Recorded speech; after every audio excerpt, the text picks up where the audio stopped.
Então, irmãs, nós vamos dar continuidade ao nosso estudo, né? Estamos terminando os evangelhos agora e nós estamos estudando, então, o livro de João. E hoje nós vamos continuar falando a respeito dos nossos temas. Nosso tema de hoje nós estamos estudando sobre os milagres e também sobre quem Jesus é, né? Como ele se apresenta. Aqui nós temos nosso mural, as sete declarações que sustentam a nossa fé a respeito de Jesus, né? Ele é o nosso alimento e ele também é o nosso sustento. E a gente precisa reconhecer isso nesses tempos. E eu acho que esse tema de hoje, eu sou a luz do mundo, é tão importante a gente entender isso nesse mundo tenebroso, né, gente, que nós estamos vivendo hoje. Nós temos a certeza de que Jesus é a luz que ilumina a mente e o coração de todo homem. Ele é que ilumina a nossa vida de dentro para fora. E é isso que nós precisamos hoje. E também como servos de Deus, como ministros de Deus nessa terra, nós precisamos dar luz àqueles que estão na escuridão. E a única luz que nós podemos refletir é a luz de Jesus. Mas ela precisa estar brilhando em nós, né? Então hoje nós vamos entrar falar sobre mais um dos milagres de Jesus, que é a cura do cego de nascença, que está lá em João. Nós vamos abrir João capítulo 9, versículos de 1 a 41. A cura do cego de nascença, e depois vamos ver então essa declaração preciosa de Jesus: eu sou a luz do mundo. Então, João capítulo 9, versículos de 1 a 41, nós vamos fazer a leitura. A cura de um cego de nascença. Eu gosto da pedagogia de Jesus, né? Que tudo que acontece, ele traz para revelar, né? Ele usa aquilo que está acontecendo nas circunstâncias naturais para revelar algo sobrenatural a respeito dele e a respeito do Pai também, né? Porque na verdade ele veio trazer também refletir, glorificar o Pai na terra. Então todas as circunstâncias que ele vive, ele sempre traz uma revelação importante, assim como aconteceu aqui nesse dia sobre a cura desse cego de nascença. Ao passar, ele viu um homem cego de nascença. Seus discípulos lhe perguntaram: Mestre, quem pecou? Este homem ou seus pais, para que ele nascesse cego? Jesus respondeu: Nem ele nem seus pais pecaram, mas foi para que se manifestasse nele a obra de Deus. Olha que maravilha, irmãos. Resposta. Oportunidade. Então, gente, isso é tão importante. Todas as oportunidades, todas as nossas dificuldades, elas são uma oportunidade para Deus ser glorificado. É isso que a gente precisa. Por que nasceu assim? Por que está acontecendo isso? Todas as coisas são uma oportunidade para que se manifeste, então, a obra de Deus e Deus seja glorificado. É necessário que faça as obras daquele que me enviou. Enquanto é dia, pois a noite se aproxima, quando ninguém pode trabalhar. Enquanto eu estou no mundo, eu sou a luz do mundo. Tendo dito isso, cuspiu no chão e fez um barro com a saliva e aplicou nos olhos do cego, dizendo-lhe: vai e lava-te no tanque de Siloé, que quer dizer enviado. Ele foi, lavou-se e voltou enxergando. Os seus vizinhos, que anteriormente o haviam visto mendigando, perguntaram: não é este o que estava sentado pedindo esmolas? Uns diziam que era ele, outro que não, mas apenas que se parecia com ele. Ele mesmo, porém, dizia: sou eu mesmo. E eles perguntaram: como foram abertos os teus olhos? Ele respondeu: o homem chamado Jesus fez barro, colocou sobre os meus olhos e disse-me: vai ao tanque de Siloé e lava-te. Então eu fui, lavei-me e estou enxergando. E eles perguntaram: aonde está ele? E ele disse: não sei. Eles levaram um homem que fora cego aos fariseus, e era sábado, dia em que Jesus fez o barro e lhe abriu os olhos. Então os fariseus também lhe perguntaram como chegar a ver, ao que ele respondeu: aplicou-lhe o barro nos meus olhos, lavei-me e estou enxergando. Alguns dos fariseus diziam: este homem não é de Deus, porque não guarda o sábado. Diziam outros: como pode um homem pecador realizar tamanhos sinais? E houve divisão entre eles. Perguntaram ao cego novamente: o que diz a respeito dele, visto que te abriu os olhos? E ele respondeu: é um profeta. Os judeus não acreditaram que ele havia sido cego e que agora enxergava, enquanto não chamaram os seus pais. Então os interrogaram é este o vosso filho, o qual dizeis que nasceu cego? Como, pois, vê agora? Seus pais responderam: sabemos que este é o nosso filho e que ele nasceu cego, mas não sabemos como ele vê agora, ou quem lhe abriu os olhos, também não sabemos. Perguntei a ele: ele tem idade? Falará por si mesmo? Seus pais disseram: porque estavam com medo dos judeus, pois estes já haviam decidido que se alguém confessasse ser Jesus o Cristo, seria expulso da sinagoga. Por isso que os pais disseram: ele tem idade, perguntai a ele. Pela segunda vez chamaram o homem que fora cego e lhe disseram: dá glória a Deus, sabemos que esse homem é um pecador. E ele respondeu: se é um pecador eu não sei, mas de uma coisa eu sei, eu era cego e agora vejo. Então lhe perguntaram: o que ele te fez? Como lhe abriu os olhos? E ele lhes respondeu: já vos disse, não desses ouvido, porque quereis ouvir outra vez? Acaso quereis também tornar-vos seus discípulos? E então insultaram e disseram: discípulo deles tu és? Nós somos discípulos de Moisés, sabemos que Deus falou a Moisés, mas este nem sabemos de onde é. E o homem respondeu: não está admiração, vós não sabeis de onde ele é, e contudo abriu meus olhos. Sabemos que Deus não ouve pecadores, mas pelo contrário, se alguém teme a Deus, pratica a sua vontade, este ele ouve. Desde que há mundo jamais se ouviu alguém que tenha aberto os olhos a um cego de nascença. E se este homem não fosse de Deus, não poderia ter feito. Mas eles responderam: tu és nascido todo em pecado, e tem ousadia de nos ensinar e o expulsar. Depois nós terminamos então a leitura. Então aqui é importante, o que nós podemos entender? São várias coisas importantes para a gente entender a respeito então de como Jesus então traz luz aos olhos desse homem e qual a implicação que isso tem no mundo espiritual, né? Como a gente fala, é o mundo espiritual que invade o natural, né? Não é o natural que... Não, é o mundo espiritual que se move, movendo então aquilo que é natural. Aqui nós conhecemos então mais uma parte da identidade de Jesus, e aqui ele fala que ele é a luz do mundo. Então foi ilustrado essa parte da declaração de Jesus, quem ele era quando ele chegou ao mundo. Então foi o sexto e penúltimo sinal registrado no Evangelho de João. Olha que coisa importante, irmãs. A cura de um cego de nascença. No entanto, Jesus curou no sábado. Os irmãos sabem a implicação de curar no sábado. Então, assim, ele sofreu a perseguição por parte dos líderes judeus por causa desta cura que ele realizou no sábado. Nós vamos saber, então, no contexto, o que isso significa. Então, no entanto, em contraste com o paralítico, né, que foi curado também no sábado, no capítulo 5 de João, nós vimos então mais uma cura, mais um milagre.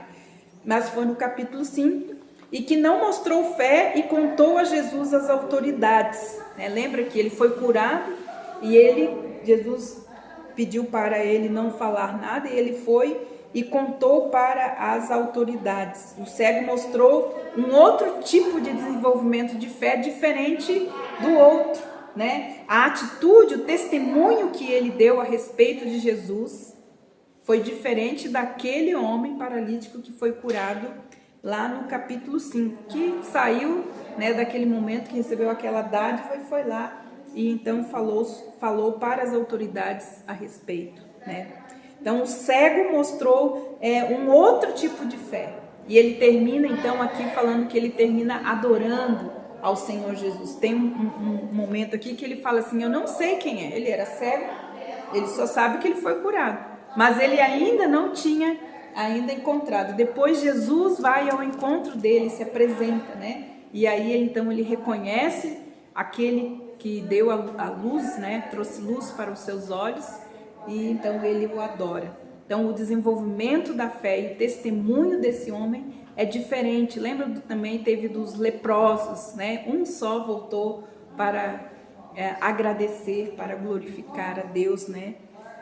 Então, irmãs, ele mostrou isso. No 9:38 fala sobre isso, quer ver? Ele fala assim: então, Jesus, ouvindo que tinham expulsado, e ao encontrá-lo, perguntou: crês no Filho do Homem?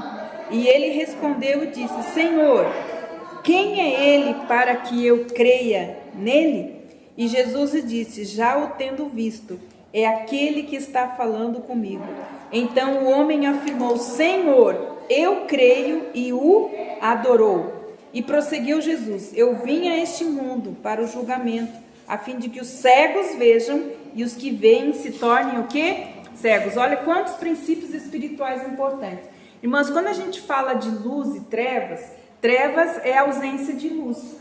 Esse homem vivia em dois tipos de trevas, densas trevas, que era a cegueira natural, mas a espiritual também, né? Então, aqui ele está falando, por exemplo, os líderes, eles eram o quê?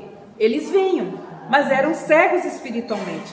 Então, o que aconteceu na vida desse homem foi algo extraordinário, que além dele recuperar a vista natural, ele também foi o que? Curado espiritualmente, porque ele reconheceu Jesus como o Filho de Deus.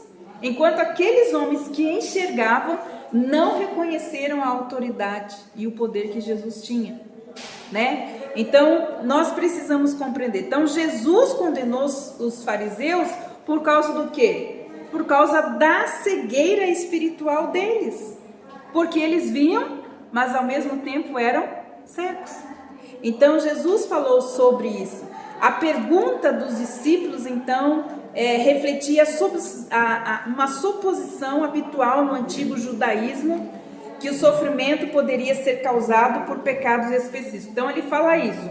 Ele é um pecador, certo? Esse cego, ele era um pecador. Por quê? Porque para eles existia, então, essa suposição de que toda pessoa que tinha qualquer tipo de problema físico, psicológico ou espiritual era um pecador, certo? Então, por que ele está assim? A pergunta: por que ele está assim? Foi os pais dele que pecaram ou foi ele que pecou?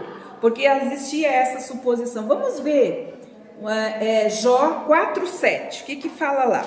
Vou pedir para alguém de vocês ler para nós. Jó 4:7. Então, a pergunta deles, quem pecou, ele ou os pais, tem a ver então com essa suposição que havia no antigo judaísmo, né, que o sofrimento era causado pelos pecados, e por pecados às vezes específicos. Jó 4:7, quem pode ler? Você lembra de alguma pessoa inocente que tenha caído na desgraça? Ou de alguma pessoa honesta que tenha sido destruída? Então, olha só. Então, assim, essa suposição, entende? Que nem uma pessoa que fosse justa e inocente jamais ia passar por algum tipo de dificuldade dessa. Então, existia isso no judaísmo antigo, essa questão, se está sofrendo porque é pecador. E até hoje, infelizmente, as pessoas dizem: por que está com depressão? Por que está assim? Alguma coisa deve ter acontecido, não é isso? Então, é uma suposição do antigo judaísmo. E Jesus, ele veio exatamente para quebrar todos esses paradigmas, certo? Então, não é porque não é isso. Então, aí o que eles fazem aqui? O que eles estão querendo fazer, né? Por que eles fazem essa pergunta? Então, é importante, porque de trás dessa suposição, então, eles queriam inocentar Deus de injustiça contra pessoas inocentes. Então, não dá para admitir. O cara é cego, diz que é de nascença, e agora ele é curado, Deus faz essa obra. Então eles estavam querendo, como assim? Né? Se só as pessoas inocentes e justas recebem o favor de Deus, como que esse homem recebe o favor de Deus?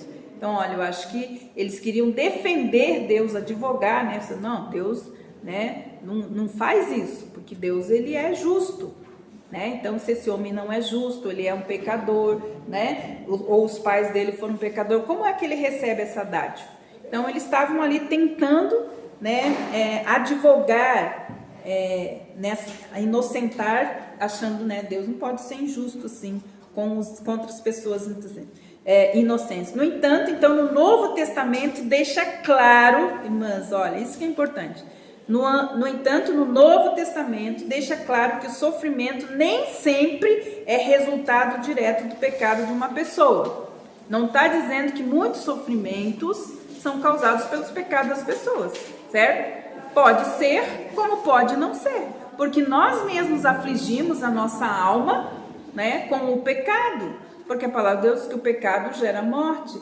Então, muitas vezes as pessoas, elas sofrem porque elas pecam, porque elas afligem a sua própria alma, entende, com o pecado. Não está tirando de que alguns sofrimentos são causados, sim, mas não quer dizer que todo sofrimento tem a ver com o pecado, né? Então, é só para a gente entender aqui. Então, no entanto, no Novo Testamento deixa claro que o sofrimento nem sempre é resultado direto do pecado de uma pessoa. Então, aqui, quando fala ele é pecador, tem uma palavra chamada amartolos. Amartolos é uma pronúncia grega para a palavra pecador. Nós lemos no versículo 16 e no 24. Vamos ver? Alguns dos fariseus diziam: esse homem não é de Deus, porque não guarda o sábado. Diziam outros: como pode um homem pecador, e aqui quer dizer amartolos, realizar tamanhos sinais? Então estavam dizendo que Jesus também era o quê? Pecador, certo? Então, como que um homem pecador ainda vai realizar milagres, certo? Agora o 24. Pela segunda vez chamaram o homem que fora cego e lhe disseram: dai glória a Deus, sabemos que esse homem é pecador. Então, eles estavam dizendo que Jesus era pecador, mas que esse homem também era pecador. Então, quem realizou o milagre era o pecador, quem recebeu o milagre era o pecador. E para eles era inadmissível um pecador receber qualquer dádiva de Deus. Entende? Você vê como que é a cultura, né? Então, uma das principais doutrinas da fé cristã é que todos, isso é importante, né, irmãs, a gente saber, que uma das principais doutrinas da nossa fé é que todos nós somos pecadores. A palavra de Deus diz que Deus encerrou todos debaixo da desobediência. Nós somos pecadores, né? Não há divisão, né? Quando chega no Novo Testamento falando, todos nós somos pecadores, estamos destituídos, o quê? Da glória de Deus, certo? Se Jesus não vir e nos resgatar, então nós não vamos viver e não vamos ser transformados, não vamos ser, então, encontrados dentro desse processo que Deus está fazendo na nossa vida. Então, por isso que todos foram encontrados como pecadores, não existe inocente diante de Deus, todos somos pecadores. Mas nós encontramos o quem? O nosso resgatador, que é Jesus. E é o sangue de Jesus que nos o quê? Nos purifica de todo o pecado. Por isso que o véu se rasgou. Por isso que o véu se rasgou, exatamente. Então, para cair toda esse engano que existia naquele tempo. Então, uma das principais doutrinas nossas é a gente entender isso. Mas, infelizmente, para alguns que veem, o véu ainda não se rasgou dentro do coração, porque as pessoas ainda se acham melhores umas que as outras. As pessoas rejeitam algumas dos outros porque elas se acham melhores. Por quê? Porque ainda continuam espiritualmente cegas. O véu do coração ainda não se rasgou. São orgulhosas, são soberbas. Por quê? Exatamente porque elas ainda se consideram melhores do que as outras. Mas a palavra de Deus, Jesus veio dizer, todos são pecadores e todos precisam da salvação ou precisam do Salvador. Ok, mas então, todos nós somos pecadores e precisamos crer em Jesus como Salvador para termos o que? A vida eterna. Então, a essência não é consistente com o uso da palavra amadores, que é pecador, em diversos lugares e com outras passagens relacionadas sobre o pecado que a gente não precisa ler porque as irmãs já sabem. Então, essa palavra em especial, esse termo amardolos, ocorre nos evangelhos e se refere àqueles que têm a reputação de serem culpados de pecados graves. Então, naquele tempo, pecadores para eles eram quem? Os coletores de impostos, ok? As prostitutas, olha, eles tinham uma classe de pessoas que eram pecadoras. Então, eram os coletores de impostos, as prostitutas e os pagãos. Quem eram os pagãos? Aquelas pessoas que não criam em Jesus, que não criam em Deus, né? Então, eram os pagãos aqui. Então, logo após essa cura miraculosa que Jesus fez, curando esse cego de nascença, os líderes judeus usaram o mesmo termo pecador, certo? Nesse sentido especialmente irônico para descrever quem? Jesus, certo? Esse homem pecador. Fala ali, ó, de novo no 24. No 24, ele fala assim: pela segunda vez chamaram o homem que fora cego e disseram: dai glória ao Senhor, sabemos que esse homem é pecador, certo? Falando do homem que foi curado.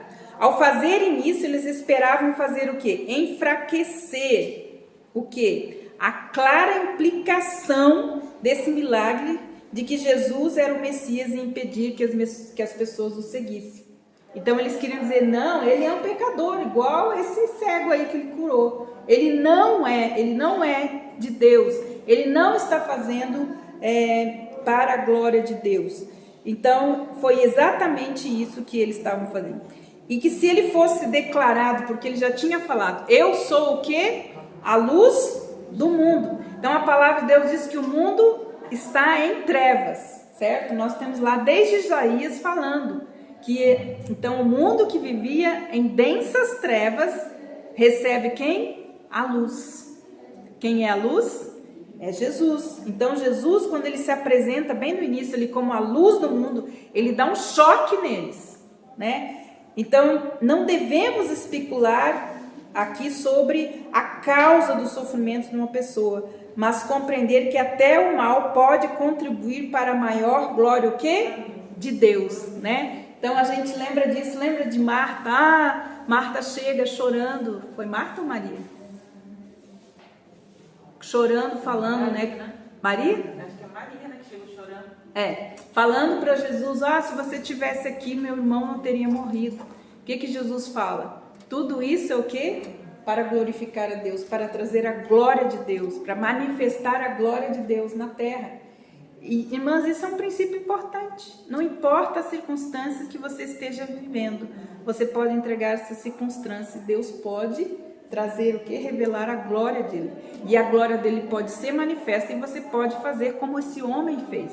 Testemunhar, né, a respeito daquilo que Deus fez no meio das circunstâncias difíceis que você estava vivendo. Então, não há nada na nossa vida que não possa trazer maior glória para Deus.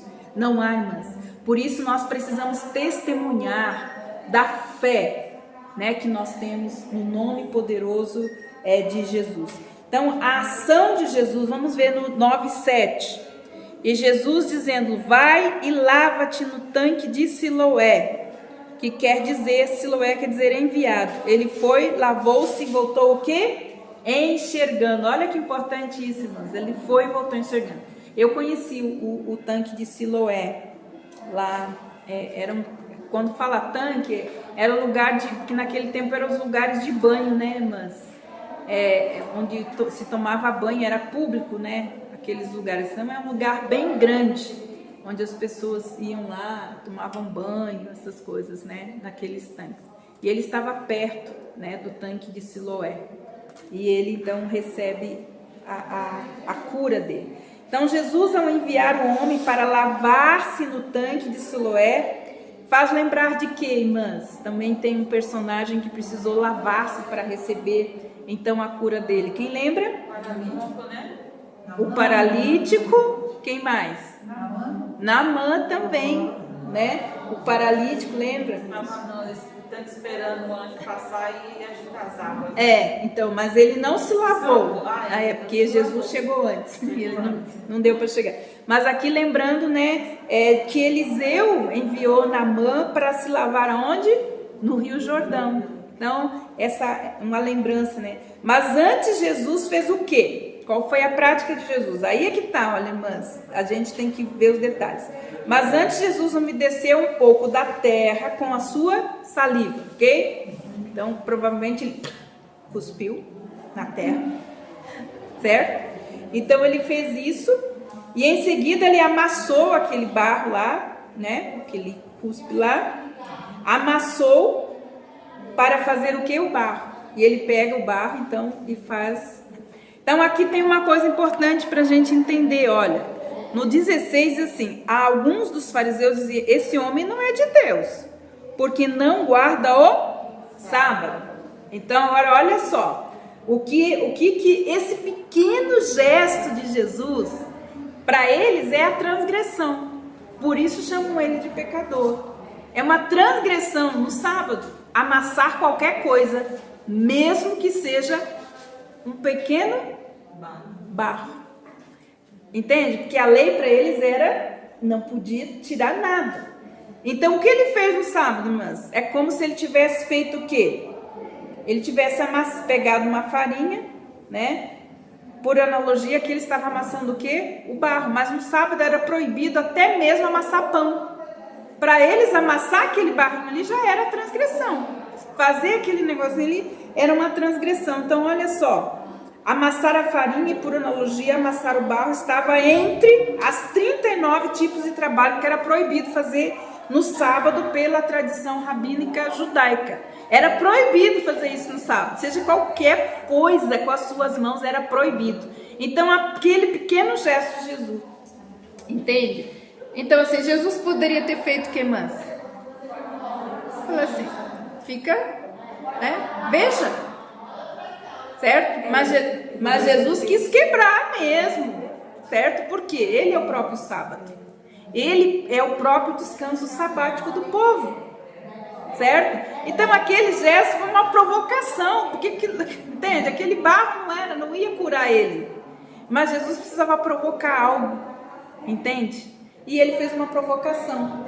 Exatamente isso. Então, quem não conhece, quem não conhece não sabe. Mas a gente vai estudando, a gente vai então 39 tipos de trabalho proibido no sábado. Por isso, mais uma controvérsia a respeito de curar no sábado. Ele queria quebrar isso, porque ele é o próprio sábado. Ele é o próprio descanso sabático do povo, certo? Por isso também os fariseus argumentavam a partir desse princípio fundamental que Jesus era pecador. Por quê? Por ter transgredido a lei, amassado o barro para colocar no homem, entende? Então ele provocava mesmo para quebrar essas coisas aí, né?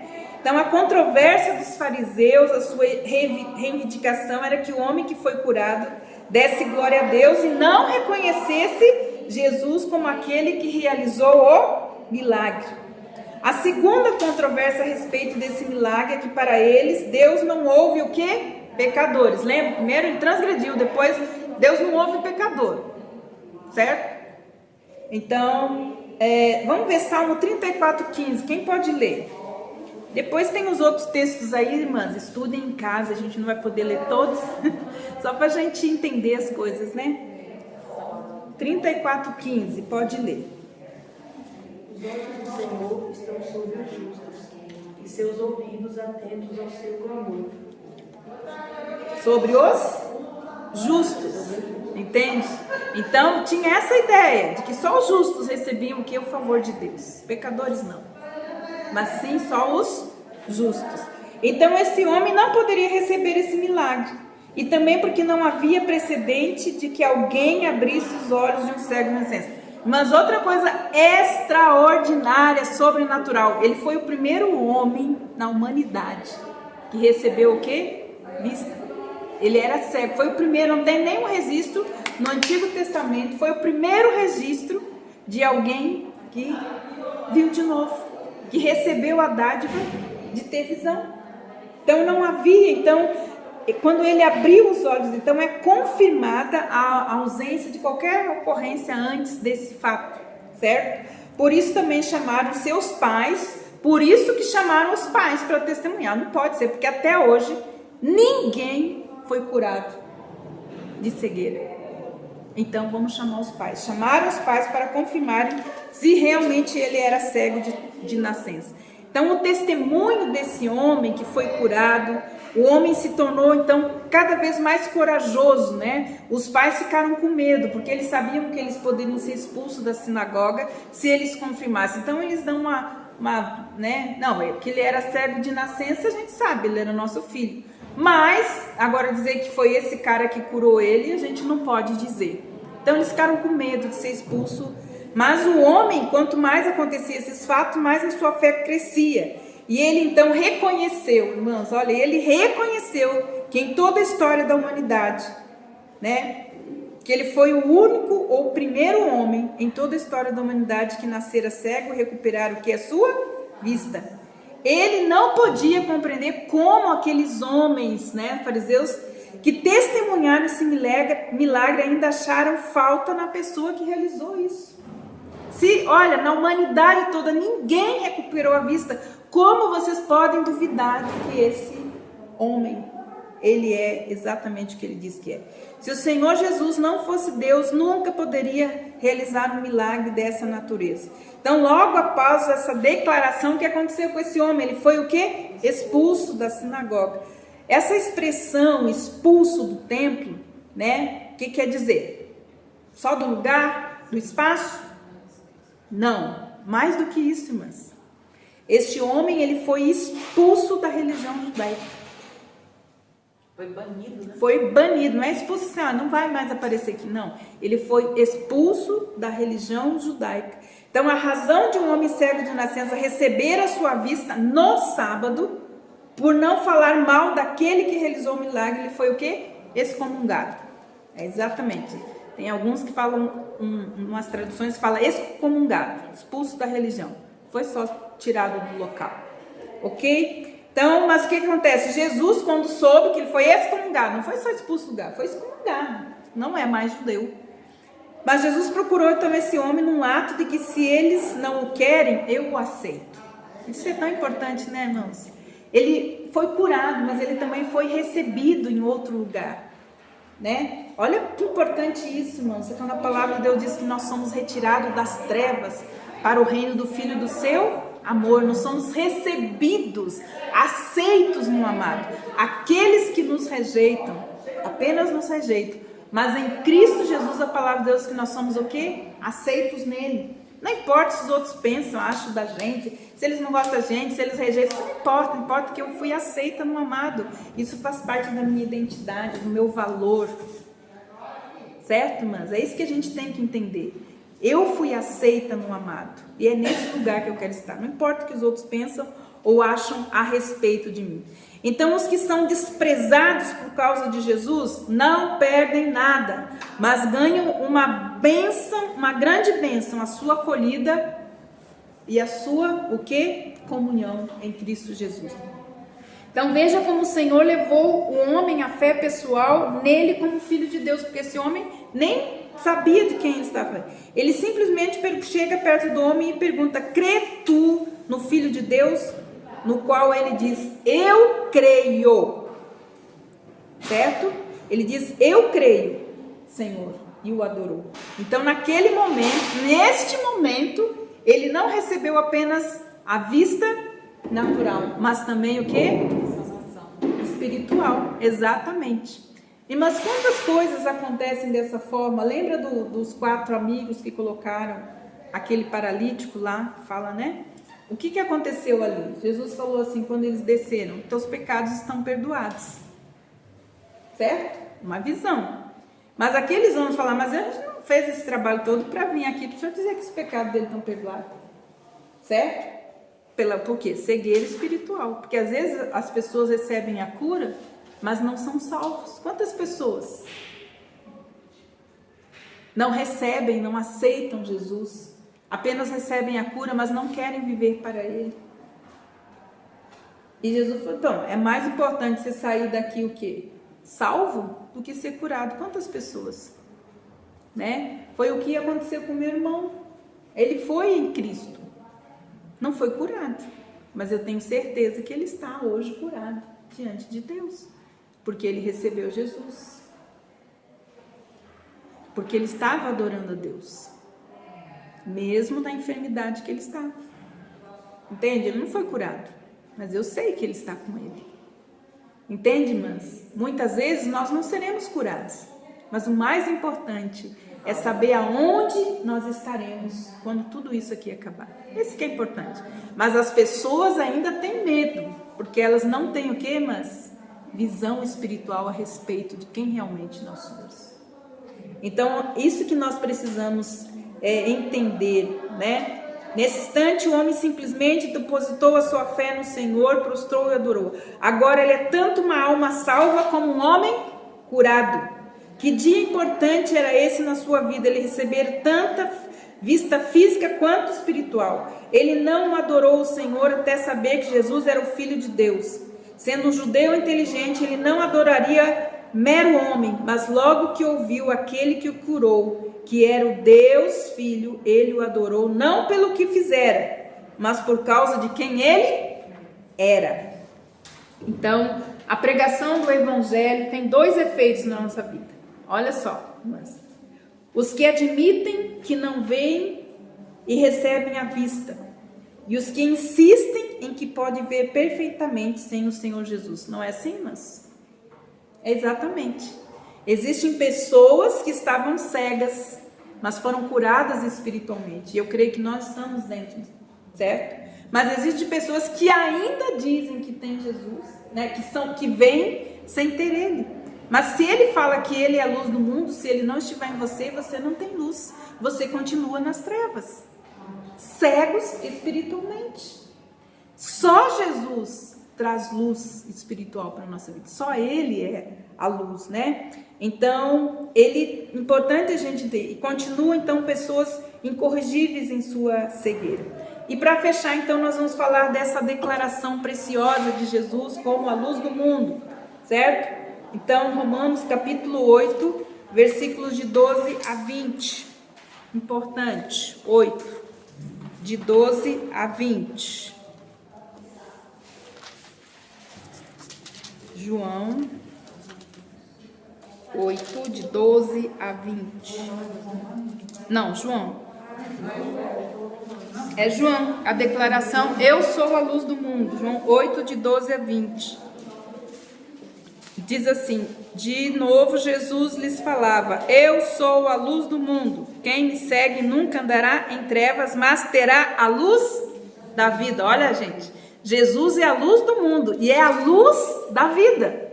Se nós temos vida hoje em Deus, é porque Ele é a luz da vida. Jesus é a luz da nossa vida, certo? Ele é a luz da vida. Então, eu sou a luz do mundo. Jesus, como a luz do mundo, também era a luz dos homens. Ele é a luz que resplandeceu nas trevas, como nós vemos também no capítulo 1 de João, tem esse entendimento. Ele começa falando a respeito disso. Quer ver? João capítulo 1, versículos de 4 a 5. João 1, de 4 a 5. No princípio era o verbo estava com Deus, o verbo era Deus, e ele estava no princípio com Deus, todas as coisas foram feitas por intermédio dele. Sem ele nada do que existe se fez. A vida estava onde? Nele. Olha, irmãs, a vida estava nele, e este era a luz dos homens. A luz brilha nas trevas, e as trevas não o derrotaram. Então, quando a gente fala, quando que nós tivemos vida? Quando Jesus entrou. Nossa vida em Deus é Jesus, a luz da vida, certo? Fala assim, quando a gente vai apagando, né? As pessoas vão, quando elas morrem, elas vão apagando, certo? Isso é o natural. Mas não, aqueles que estão em Cristo, a sua luz vai crescendo, diz a palavra de Deus, vai crescendo, até que a luz da vida, porque a vida eterna, né? É viver a eternidade na presença de Deus. Então, com base nisso, Jesus exortou os seus discípulos a depositar a sua confiança na luz enquanto tinham Jesus entre ele, para que se tornassem o quê? Filhos da luz. Então, lá em João 12, 35, 36, Jesus fala exatamente sobre isso. O que nós deveríamos fazer? João 12, 35 a 36. E Jesus lhes respondeu: por mais um pouco a luz está o quê? Convosco. Andai enquanto tende luz, para que as trevas não surpreendam, pois quem anda nas trevas não sabe para onde vai. Enquanto tendes a luz, credes aonde? Na luz, para que vos tornei filhos da luz. Jesus disse isso retirando e ocultou. Então qual é? Jesus é a luz que ilumina a mente e o coração de todo homem. Jesus é a nossa luz, é a luz da nossa vida. E aqui ele está falando então que a gente deve andar como filhos da luz. Quem anda como filho da luz não anda em trevas, não se alimenta de trevas. Eu falo, quando eu falo com adolescentes, eles amam essas questões de escuridão, de trevas, de coisas obscuras, às vezes de coisas que a gente, e a gente sabe que aquilo é uma manifestação das trevas, mas eles não aceitam que a gente fale isso. Mas os filhos da luz não se alimentam das coisas das trevas, eles se alimentam da luz, porque é a luz de Deus que traz vida para nós, Então nós temos que ter cuidado com isso, Então Jesus é aquele que veio ao mundo como luz, para que todo aquele que nele crê não permaneça nas trevas. Então, de acordo com o evangelista João, a condenação é esta: que a luz veio ao mundo, mas as pessoas amaram o quê? As trevas, e não a luz, porque suas obras eram más. Porque aonde a luz entra, as trevas más têm que ir embora. Então, nas próprias palavras de Jesus, nesse caso, a luz é reveladora e reflete o caráter da santidade de Deus.